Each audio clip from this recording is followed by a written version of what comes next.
Fala galera, beleza? Sejam bem-vindos mais uma vez ao The Personal Trainer. E hoje o assunto é formação continuada, então iremos tratar aí de temas para a nossa capacitação profissional, para continuarmos nos capacitando, né? E é com enorme prazer hoje que nós recebemos o professor Dr. Vitor Curti. Ele tem ampla experiência aí no mercado de trabalho, atuando em academias como personal trainer. Atualmente ele vai se apresentar um pouco melhor, mas atualmente ele trabalha muito com um nicho de mercado voltado para os cross trainers, né? O crossfit. É um nicho de mercado bastante bacana também, atual, né? Moderno e atual.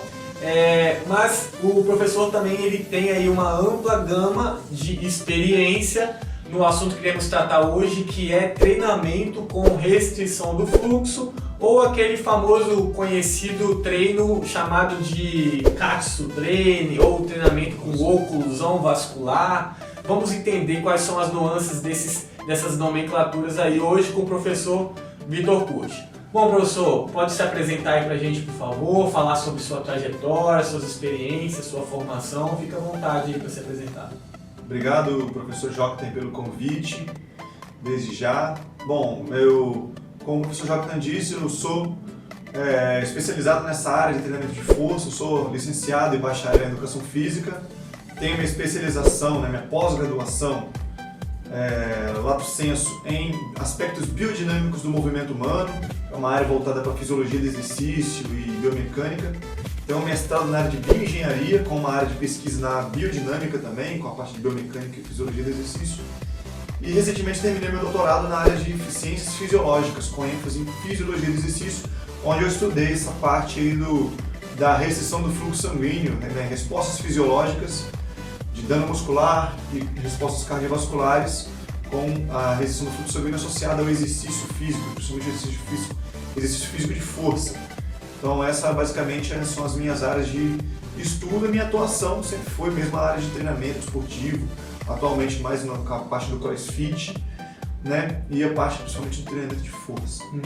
Bom, eu tenho o privilégio de dizer que além de acompanhar o trabalho do professor Vitor Curti, acompanhar o processo de formação dele no doutorado, nós somos amigos também, a gente se conhece já há bastante tempo aí, e a gente conversa muito, a gente troca muita ideia sobre essas questões do treinamento. Eu fui até na defesa de doutorado dele, conheço todo o processo de doutoramento dele, e não é à toa que a gente o convidou hoje para estar aqui falando sobre esse tema, até porque no seu doutorado você estudou, você fez estudos com a restrição do fluxo vascular. Você poderia falar basicamente sobre os estudos que você fez ali no seu doutorado com essa temática, quais foram as populações, quais foram as ideias do estudo, os principais achados? Poderia fazer um resuminho aí pra gente? Sim.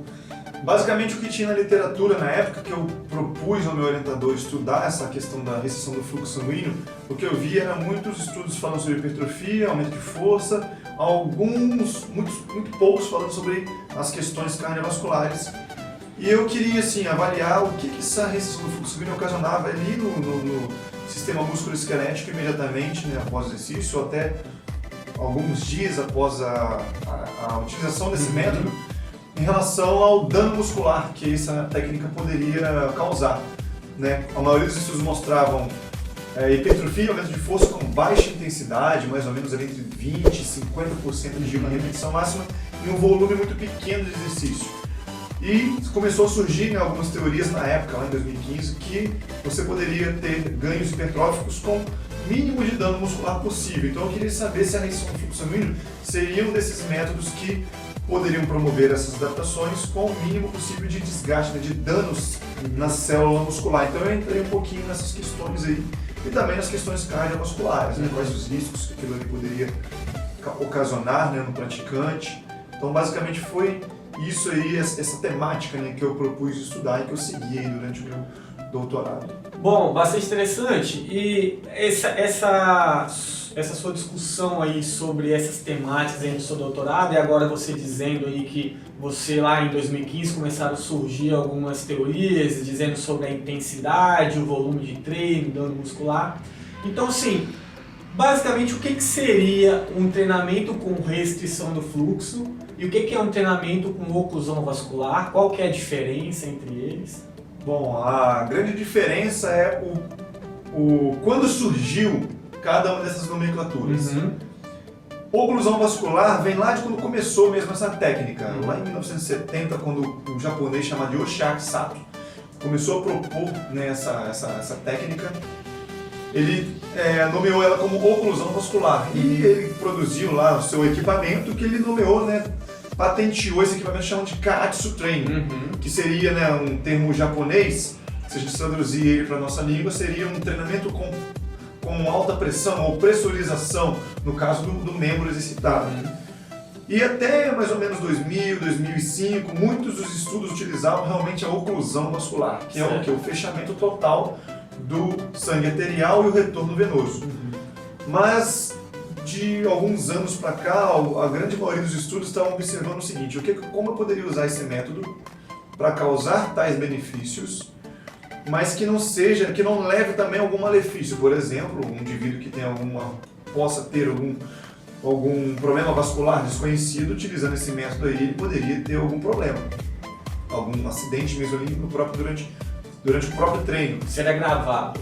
Agravar o seu problema, né? Então, a ideia seria assim: será que eu preciso realmente ocluir totalmente o retorno venoso e o sangue arterial?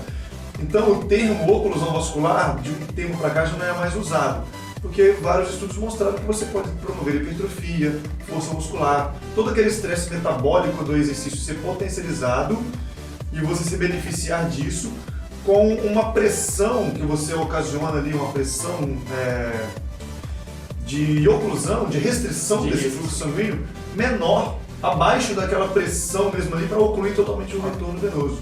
Então a restrição do fluxo sanguíneo é simplesmente reduzir o meu retorno venoso, o meu retorno do sangue, e não impedir, né, o meu sangue arterial de chegar no meu músculo, mas impedir o retorno total desse fluxo sanguíneo, mas não impedindo totalmente esse fluxo sanguíneo durante o exercício. Muito interessante. E aí, ainda em cima desta ideia, então, você já falou brevemente, mas se você pudesse exemplificar um pouco ou discorrer um pouco mais sobre quando surgiu lá, né, com o japonês que você disse lá, qual foi o ano mesmo? Foi em torno de 1970. 70, por aí. Né?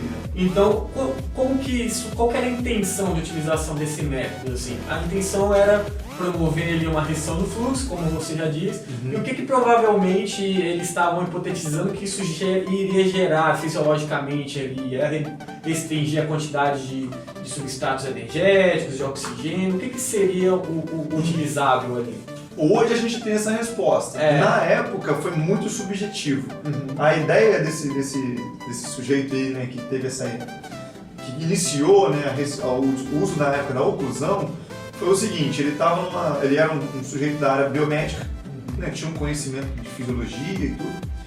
E ele percebeu durante uma cerimônia budista, que ele ficava muito tempo com os membros, né, a perna ali, dobrada, que aquela queimação, aquela sensação de dormência, aquela queimação na perna dele, ele achava que era muito parecido quando ele fazia exercício de força na musculação. E ele pensou assim: será que isso causa também algum resultado de hipertrofia igual na musculação? Será que se eu fizer impedir o meu retorno do sangue, causar de propósito essa coagulação sanguínea durante o exercício, será que isso não vai melhorar o meu resultado? E ele começou nele mesmo a fazer isso. Ele ia lá para a academia e amarrava lá pano, elástico.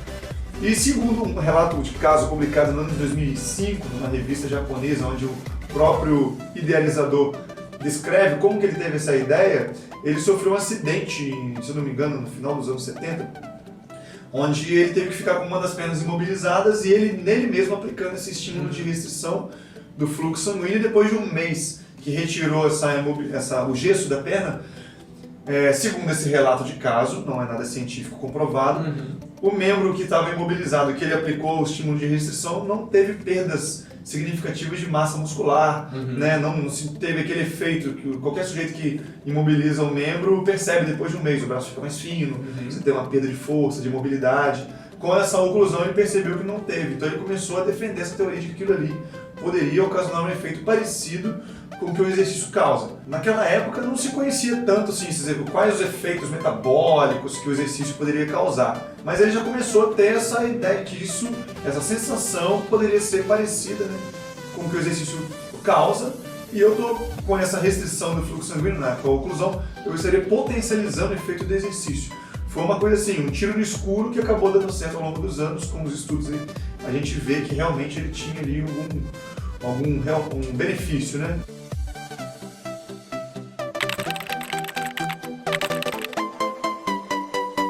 Mas quais são as formas de se gerar essa restrição do fluxo? É com manguito? É com borrachas, elásticos? Existe algum equipamento específico para realizar essa restrição do fluxo? Como é que é feito isso? Bom, o primeiro equipamento utilizado, né, que foi produzido até pelos japoneses, ele chama Karatsu Master, é um nome de equipamento, é muito semelhante a um equipamento de medir pressão normal, automático.